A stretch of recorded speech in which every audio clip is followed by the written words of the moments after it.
The New World, a term that for centuries was applied to the Americas. But by the 19th century, this idea that America was a young continent compared to Europe and Asia, well, it was becoming obsolete. The remains of great ancient creatures, of terrifying beasts, were starting to be unearthed. Suddenly, the reality of just how old their continent was began to dawn on Americans. A history more ancient than anyone could ever have imagined. A place of primordial natural beauty. It's The Ancients on History Hit. I'm Tristan Hughes, your host. Today we're exploring the story of Deep Time America, how in the 19th century people began unearthing countless fossils of ancient animals and dinosaurs that revealed how the New World might in fact be the oldest world of all, challenging the commonly held view of the time that the world was in fact only 6,000 years old. Now our guest today is Professor Caroline Winterer from Stanford University. Caroline has recently written a new book exploring this deep time revolution in America, and it was wonderful to get you on the podcast. We're going to explore everything from 4 billion year old rock formations in northeast Canada to 500 million year old trilobites, and of course, dinosaur remains. We'll be examining the dinosaur craze that seized America through the 19th century as great sea beasts and dinosaur remains started to be discovered, and much more. Forget Jurassic Park. Think Jurassic America.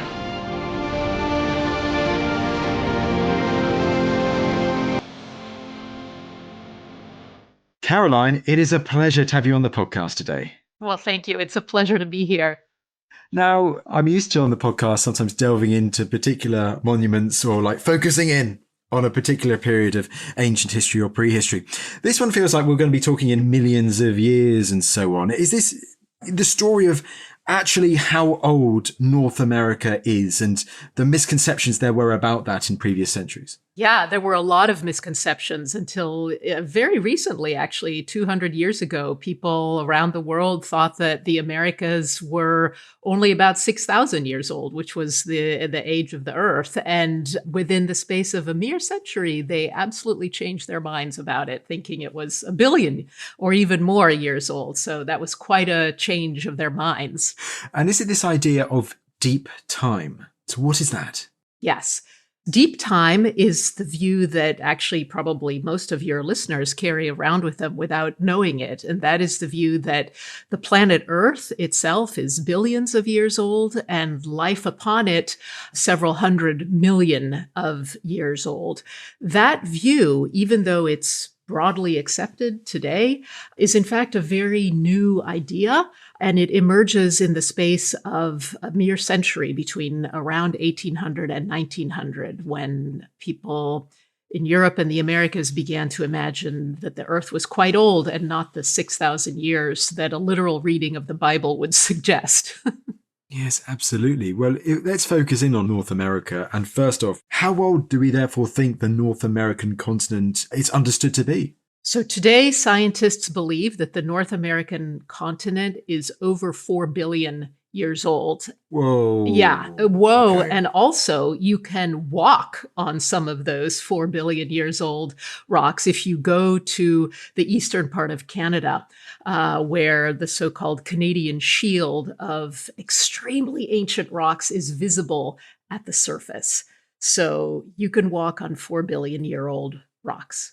So for 4 billion years, those rocks have been there. They haven't been modified or changed, and you can still see them today. You can still see them today. Most rocks of that age have been submerged under the continental shelves, right? So they're swimming under the crust of the earth somewhere and gradually getting digested deep in the bowels of the earth. But for whatever reason, the kind of luck of long geological time in eastern Canada, there are some that are still there. Now, of course, they've been blasted over the millennia by the icy winds and, whatever other dramatic effects happen, but there they are. And do we also have like other famous names, well, I might think immediately of Yellowstone or the Grand Canyon. Do these well-known geological features in the USA today, do they have their origins billions of years back as well?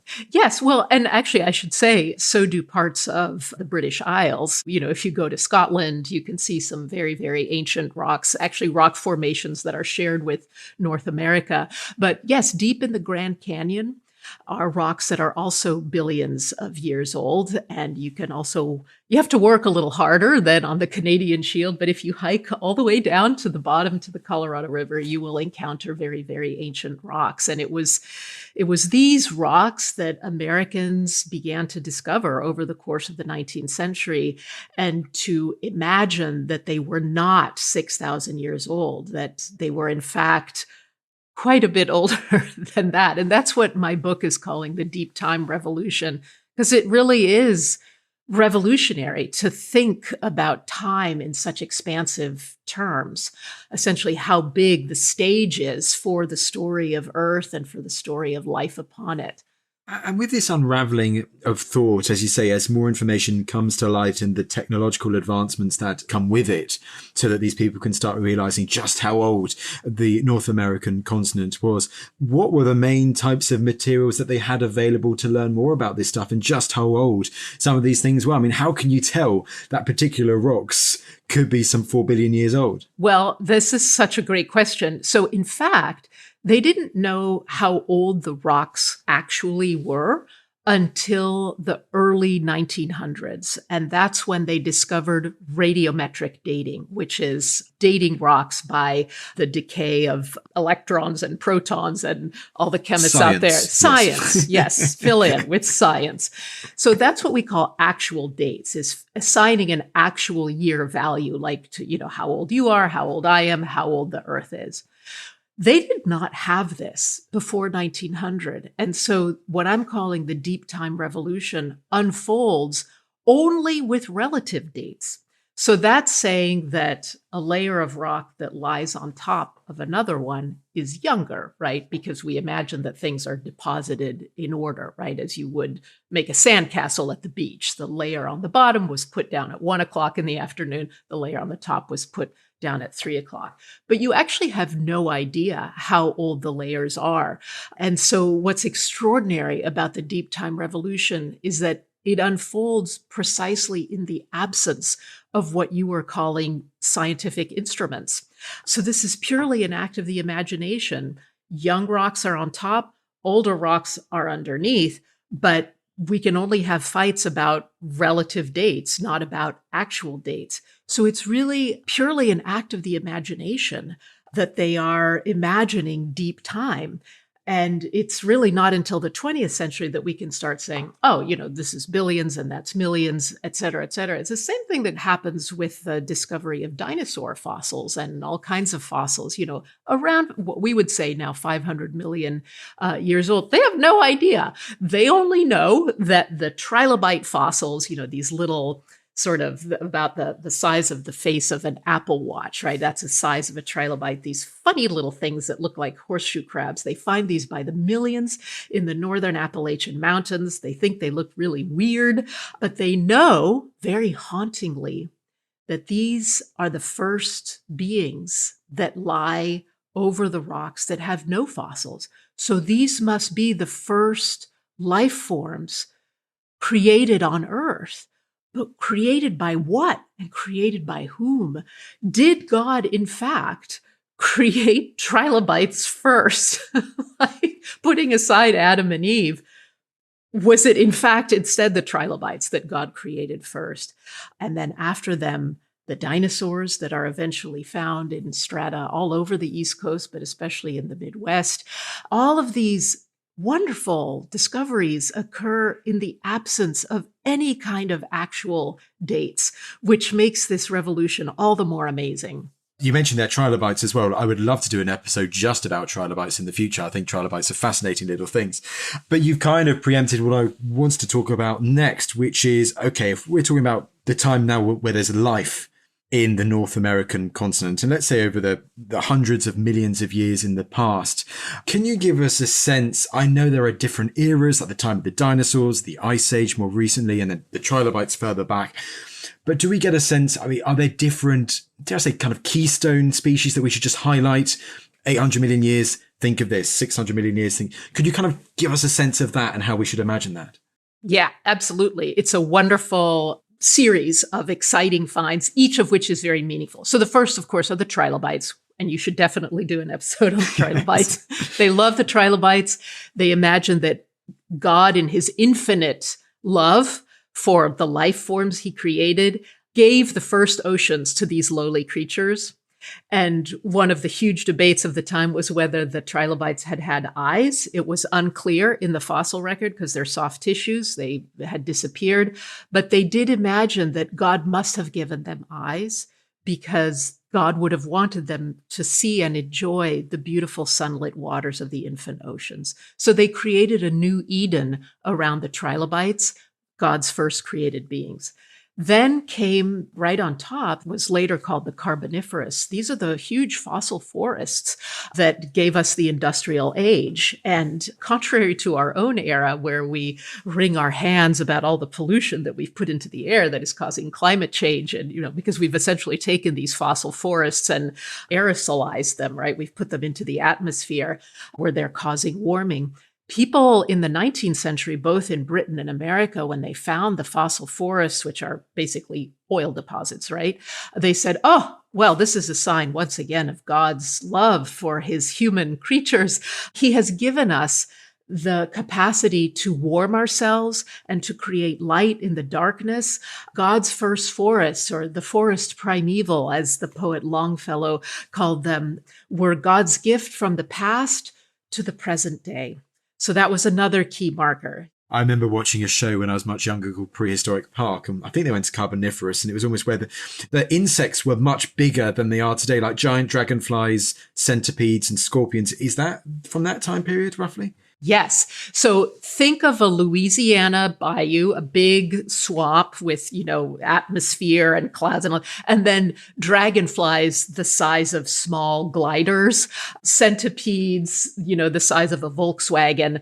These were places that are fun to imagine. You wouldn't want to be there. And they actually started making paintings of them. And actually all of our greenhouses of the present era are ultimately descended from the first greenhouses of the 19th century, which were meant to recreate the tropical foliage of the Carboniferous. So that, they had a love affair with the Carboniferous because this was going to save us from the lot of humanity for the last however many thousand years, which was to be dark, cold, tired. Everyone was tired all the time because they had to work, but now they had machines that were powered by the ancient fossil forests that had swaddled the infant earth. So that was the second one. Then came, this comes the fun part, right, is the dinosaurs. So they begin to scrape away again at the earth, and they find on top these enormous skeletons, the size of a 737 of giant sea creatures, mosasaurs, and this was quite extraordinary. One of the reasons that they found them was because that they were in search of fertile soils to re-fertilize the land that had been exhausted by 200 years of tobacco cultivation. So, the first Europeans to come to North America had arrived in the 1600s. They immediately started making tobacco plantations to send tobacco to places like England, for example, where all of Europe became addicted to smoking. But after 200 years of this, in the early 1800s, all of the soils in the American South had been exhausted. So the soils of the Cretaceous, which basically means chalky, were used to refertilize what became the cotton plantations of the slave South in the period 1800 to 1860. Our listeners may have heard of the term the Cotton Kingdom. This is the Cotton Kingdom, essentially stretching from South Carolina to Mississippi. And the Mississippi River itself, the giant artery of water whose sides, the canyon sides, clearly exposed these fertile soils that happened also to be full of gigantic dinosaur fossils, which they then excavated and brought back to the museums, first of the United States, places like Philadelphia. You can still see them. Some of them have American names, the Hadrosaurus, named after Haddonfield, New Jersey. But also they love to ship them to Europe to say, hey, you guys think that we're inferior Americans, right? We had the chutzpah to seek independence from Mother Britain 50 years ago. We think, we're so great. And in fact, we are so great because here on this ship is a giant fossil of a dinosaur that is bigger than your puny little English fossils. It's almost kind of a reversal, isn't it? It's that at the time, there were a lot of people who were collecting antiquities from Egypt and Greece and Italy and bringing them to Britain or France or whatever, and they become part of the exhibitions. And America is almost a bit late, but it is almost a contrast to that. Now America's front of the queue with things that actually they're discovering in their own land. Look what we can bring to the party kind of thing, I guess. It is exactly that. It is no more sophisticated than 4-year-olds in the playground. My bucket is bigger. No. Look what I've got. Yeah. So Americans have a terminal inferiority complex. Many carry it still today. The Greeks and Romans had never been to the New World, no matter what you read on the web. Romans and Greeks had never been to the New World. And they didn't have the Middle Ages in the sense of crumbling castles and monarchies and, all these things. But now they had dinosaur fossils that were bigger and also that were older. So what they couldn't win on the culture front, they won on the antiquity and size front. And they continue to do that today. If you come to American natural history museums, all you ever read is how much older they are than European fossils. So it's not like Americans got over it.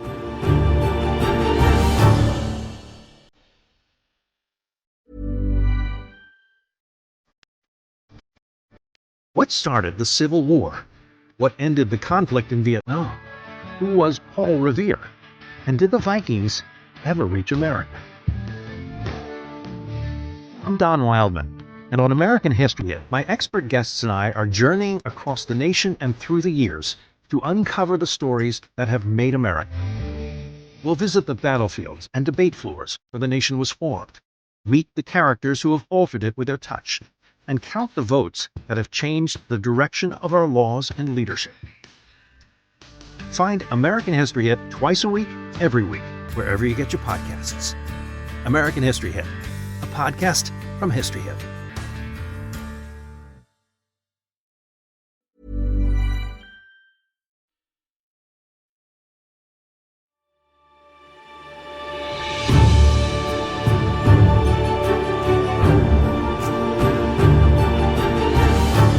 You mentioned in passing earlier Cretaceous. So with those key dinosaur periods in deep time, so millions of years ago, is it in America? Because it feels like the main areas, aren't they? It's the Cretaceous, the last period, which ends with the meteorite, the Jurassic beforehand, Jurassic Park and so on. Triassic before that, but that's more the rise of the dinosaurs. Is it Jurassic and Cretaceous, those periods where I'm guessing it's the richest fossil records from in America? Oh, yes. And they discover that the whole Midwest of the United States, which is, 1,500, 2,000 miles wide, if your listeners can imagine the area between the Rocky Mountains in the west and the Great Lakes in the east. They realized that this had been an ancient ocean, that North America had been divided into two. Yeah, and that there were these giant monsters swimming in the ocean, cavorting in these shallow seas, and that on the beaches on both sides, east and west, there had been giant T-Rexes, and we should think of the significance of that name, Tyrannosaurus Rex. It's the king terrible lizard, as many things as you can cram into a single name. And it's not surprising that Americans would have named it, the terrible king lizard. They wanted a king. They never had a king. So of course it's Rex. And the more terrifying, the better. Brontosaurus, Allosaurus, T-Rex, all of these things had been patrolling the scary beaches of the Jurassic and the Cretaceous afterwards. And they began in the 1850s, 60s, and 70s to create these extraordinary colored landscape paintings of this time that no one had ever seen and no one ever would see, right? Because humans didn't come along until many millions of years later. But they began to imagine that not only was North America very old and that it had this enormous antiquity of the Jurassic and the Cretaceous, but that very significantly, these were older than the native peoples who now live there on the dry land of places like the Nebraska Territory, which white Americans were trying to take over. And so there was a very sharp political dimension to the claims of the antiquity of North America. It was that it was older than the most ancient peoples who lived there, the quote, Native Americans. So it was essentially white Americans saying, you know, you say you're the first Americans, but in fact, the first Americans were T-Rexes and Brontosauruses. So don't even try. And trilobites. Yeah, don't even try. And that this solid, dry land that you are now living on, they were speaking to the Lakota Sioux, for example, this dry land is not yours. It is ours. And we take claim of the deep antiquity beneath your feet. In a sense, the Cretaceous and the Jurassic, they're not just sort of sitting there passively awaiting discovery. They are invented and created partly for political uses. And it's that dark side of many of these stories, not just in America, but across the world, where our deep archaeology can be twisted for political means. But it's important to highlight regardless, isn't it? I would actually quite like to talk about a bit of those sea discoveries, those sea fossils, because you mentioned earlier mosasaurs, which they are one of those big sea beasts, aren't they? And this is something to get your head around today. So the Midwest, you think, of course, land as far as the eye can see. But back there, they are discovering these massive sea beasts that lurk beneath the waves. I guess smaller beasts, ammonites, those kind of ammonite things, but also the big ones too. Oh, yes. It is just a riot of wonder. And they have fun with it, right? They pull out the Mosasaurus, which is named after the Meuse River in northern Belgium, where they find some of these sea creatures also when they're, digging for coal and things like that. And so they sort of say, oh, well, we have a Meuse River monster as well. And as you say, the ammonites, these, if you can imagine a car tire that is swirled. And they fill museums with these wondrous sea creatures and imagine, this North America that is so alien to them that now it's just flat, boring Midwest, what Americans call flyover territory, right? You fly from New York to San Francisco and it's all the flat stuff in between. But now they thought, it's flat because it used to be an ocean and God had seen to it that ocean dried into a fertile landscape that now supports the farms of America. And so every farmer who digs in his or her fields and finds an ammonite or a mosasaur or a ichthyosaur or any kind of swimming saurus should immediately ship those extraordinary, fun, ancient creatures to the museums of New York City and Philadelphia so that we could show them off to the world, and to visiting British scientists like Thomas Huxley, who comes to the United States and says, wow, this is great. Well, this is the next thing I was going to ask, is that as news spreads out, from beyond America, that look at what these amazing things that are coming out of the ground, is there just almost a rush to get out there to learn more about these discoveries that are being made? There is a rush to get out there.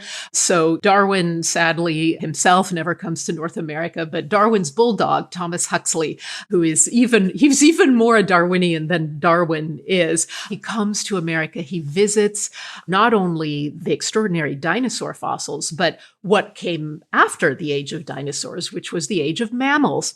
And he realizes that some of these strata, for example, the Cretaceous and the Jurassic, are more visible accessible in North America than they were anywhere in Europe. So Europe had had those time periods, but they weren't sitting on the surface, easily accessible in the same quantity as they were in the giant space of North America. So America becomes the great fossil hunting ground for Europeans.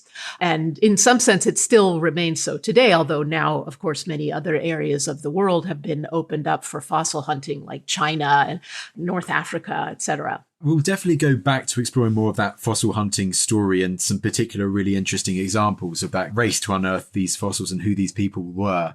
But as you hinted at there, deep time, it doesn't end with the end of the dinosaurs. Obviously, it continues. They're millions of years before the first humans in North America.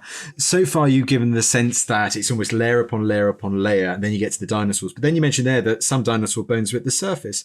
So what about the animals that follow the dinosaurs? How easy were they to discover as well? What do we know about their story in the 19th century with discoveries? Yeah, well, again, taking us into the American Midwest, in the dry landscape of the Dakotas, of Nebraska, sort of the upper Midwest, right under Canada, Americans begin to build the transcontinental railroads in the decades after the Civil War. We can imagine it as a kind of zipper relinking the continent that had been shorn in two by the Civil War.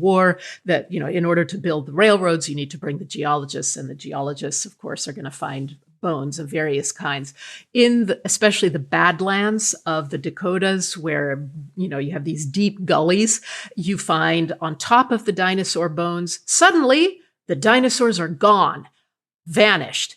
And you have a new kind of creature, which turns out to be mammals. And they find these enormous, crazy mammals, like giant rhinoceroses on drugs, things the size of rhinos, but with crazy horns all over their skulls. They find tiny little monkeys and every kind of creature in between. So being Victorians, everything is the age of this and the reign of that. So they christen this the age of mammals, and they realize that the age of the dinosaurs had ceded to the age of mammals, and that they were going to show the world once again that American mammals were bigger than any other mammals around the world, but also that significantly some of the mammals, like the horse, that had been associated with the European conquest of the world, had in fact originated in the Americas. Oh, so they find, the little Eohippus, the dawn horse.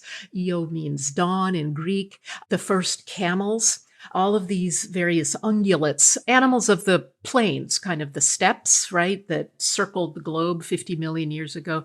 They had their birthplace in the Americas.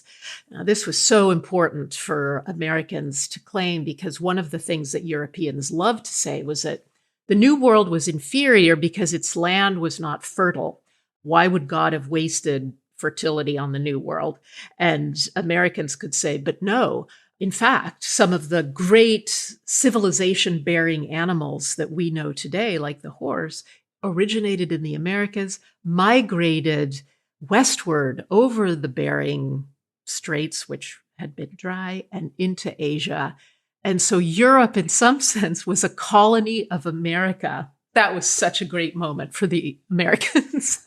I'm sure it was, but that also hints at an important point. So no matter what era we're talking about, Jurassic, Cretaceous, and of course there are changes in the shape of the continent and geology and all of that. But, you've got the Bering Strait. There's a clear water divide between Asia and America.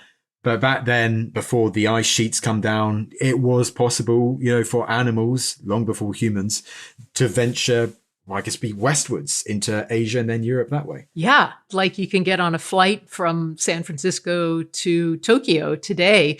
All these little horses and camels and various other early mammals had sprung from nothing in the Americas because of the great fertility that was imagined, and that on some early geological formation that was later erased by time, they migrated first into Asia and then finally into Europe.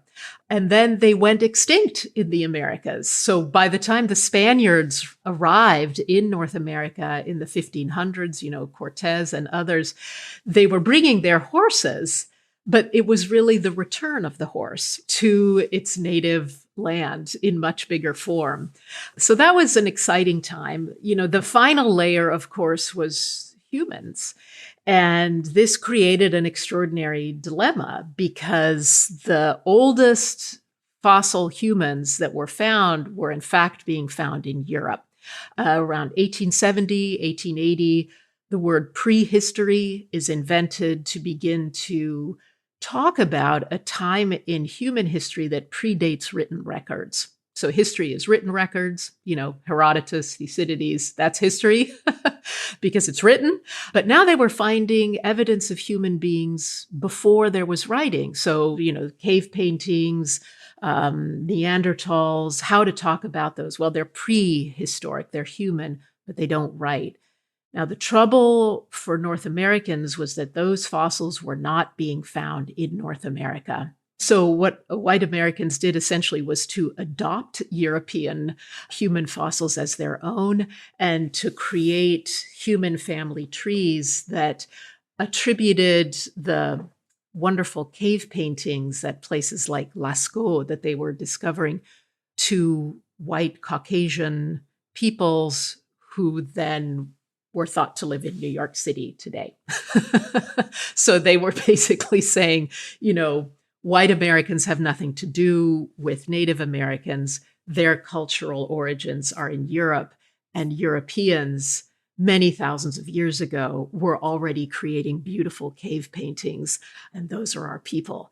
So if you go to the American Museum of Natural History in New York City, it was founded in 1870 or so, there are reproductions of European cave paintings to create a kind of cultural affinity between America's ruling classes and, the fine art of Europe.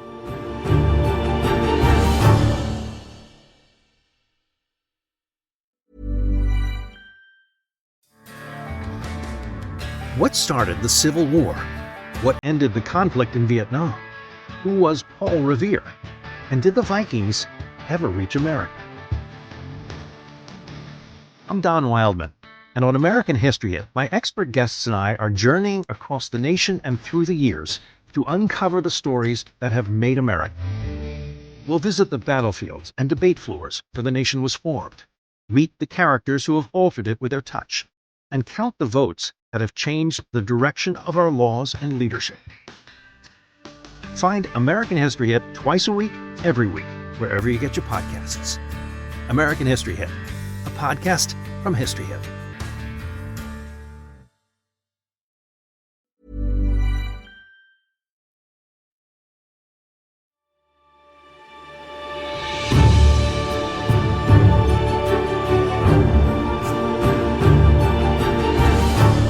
Let's go back to this age of the dinosaurs in America and these early discoveries and focus on some particular discoveries and the people behind them.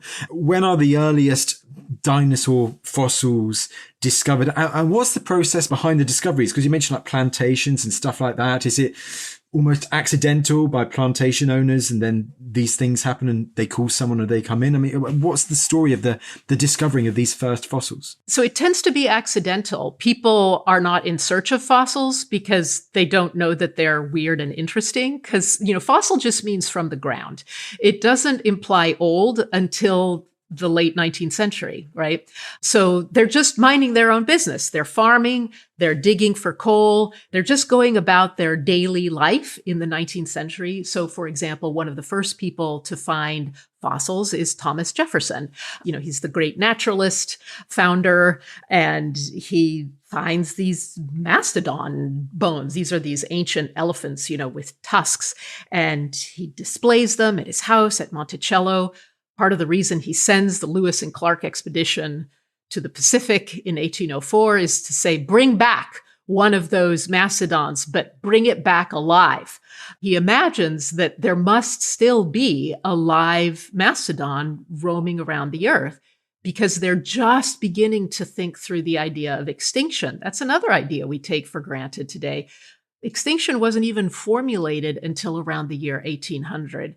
And the reason is because they imagine, this loving God who creates all these creatures and then never uncreates them, right? So every fossil we find must have some living analog around the earth, because why would the loving creator God annihilate Tristan, right? He created Tristan. Why would he make you go extinct? So the mastodons must have a living analog. So that is what they are sort of thinking initially about some of these ancient creatures that they're finding. But yeah, it's really the Industrial Revolution, the digging very deep in the earth for coal and other kinds of fuels, that leads them into these weird lost worlds of trilobites and all kinds of things that today, many of them have British names like the Devonian and the Cambrian, because the British were doing the same thing. But I always say the Industrial Revolution and the dinosaurs went hand in hand, because one would not have happened without the other. And who are some of the people in America who then hear about this and then oversee the excavation of the dig, or almost kind of a Jefferson-like figure who then hears about it and then sponsors groups of people to go out and find more? And does it almost become a bit of a competition, a tournament with rival groups, like trying to find the next big monsters that have just been unveiled in this area of America? Yes, definitely science is baked from the beginning with competition firmly within it. So scientists from the north, scientists from the south are all hearing about these finds, and they send out some of the first very primordial scientific expeditions. So we shouldn't imagine, 100-person expeditions like we might have today, but more like 2 or 3 people who are invited, for example, from Philadelphia, which is the scientific mecca of the United States in the 19th century. The founding fathers declined to fund a scientific infrastructure. And so all of these museums are privately funded. The American Philosophical Society is one. Anyway, Philadelphia is sort of the place. And so in one case, for example, there's a plantation in Alabama that's really getting going in the 1820s. It sits right on the edge of the Alabama River, which is this giant, very wide artery. And the slaves keep digging up these marine monsters. And so the plantation owner writes to Philadelphia and says, hey, could you send one of your guys down, and he can live on my plantation and take some of the enslaved people on essentially geology expeditions, which is what happens in the 1820s and 1830s. A guy comes down from Philadelphia and finds an extraordinary trove of ammonites and mosasaurs and ships those back.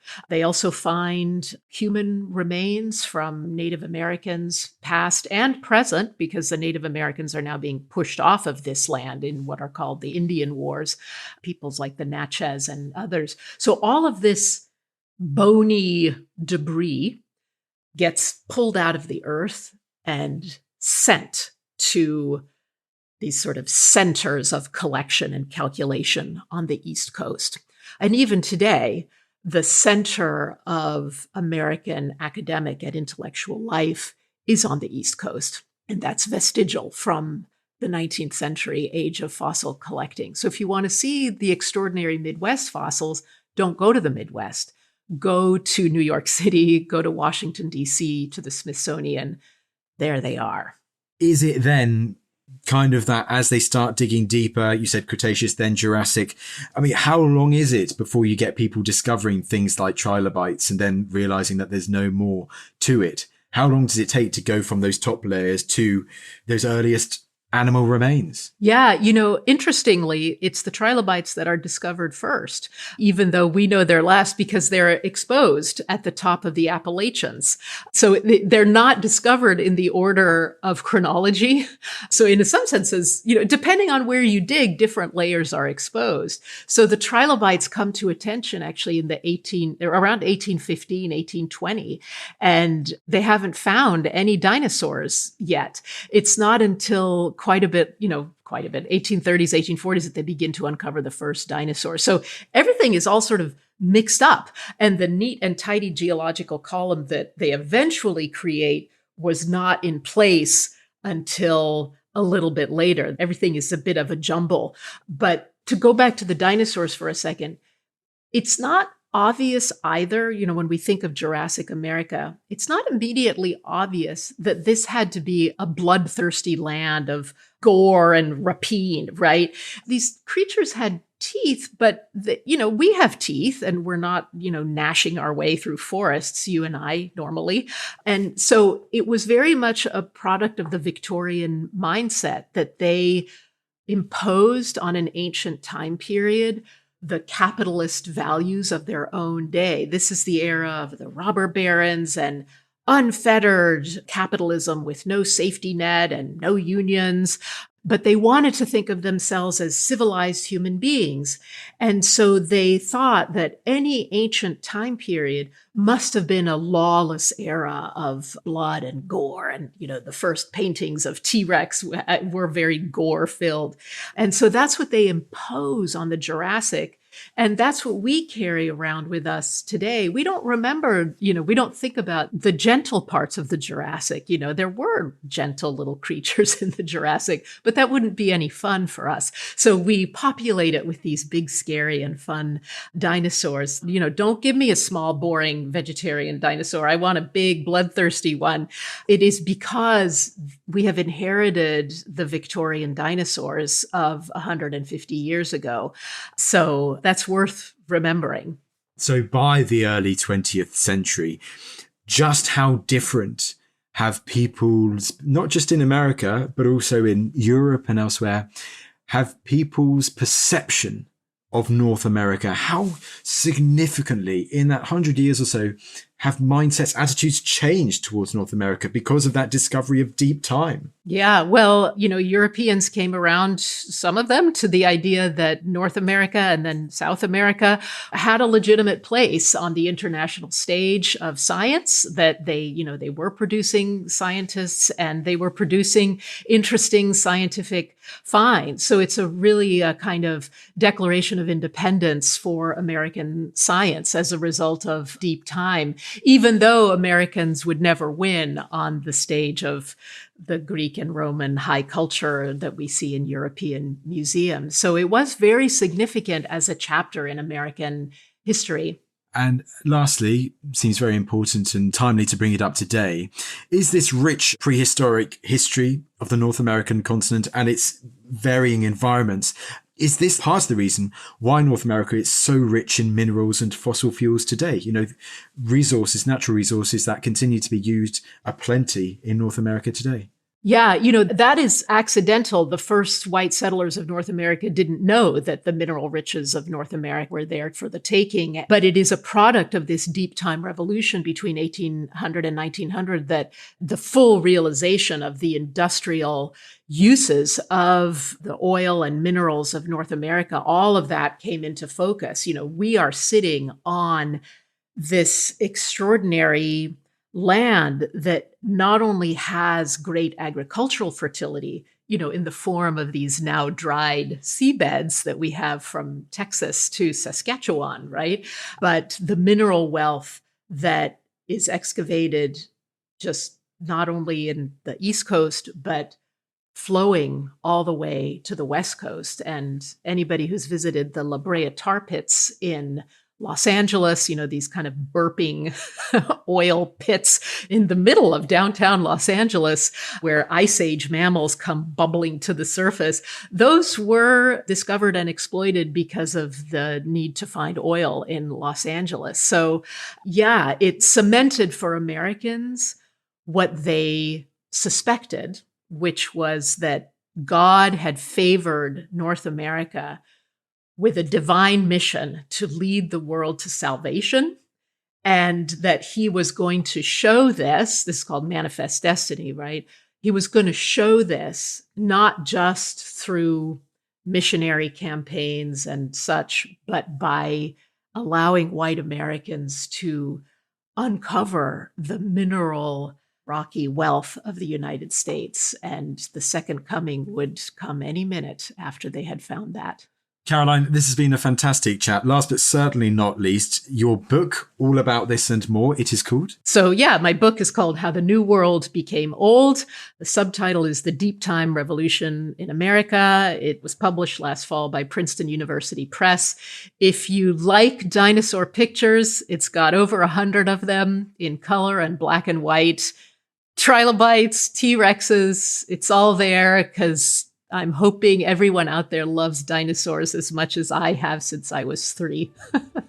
Absolutely. From trilobites to T-Rex. Brilliant, Caroline. This has been fantastic. And it just goes to me to say thank you so much for taking the time to come on the podcast today. Thank you. It was a pleasure. Well, there you go. There was Professor Caroline Winterer highlighting the story of deep time America and how fossils uncovered in the 19th century began to reveal just how ancient America really was. I hope you enjoyed the episode. Thank you for listening to The Ancients. Please follow this show on Spotify or wherever you get your podcasts. It really helps us and you'll be doing us a big favour.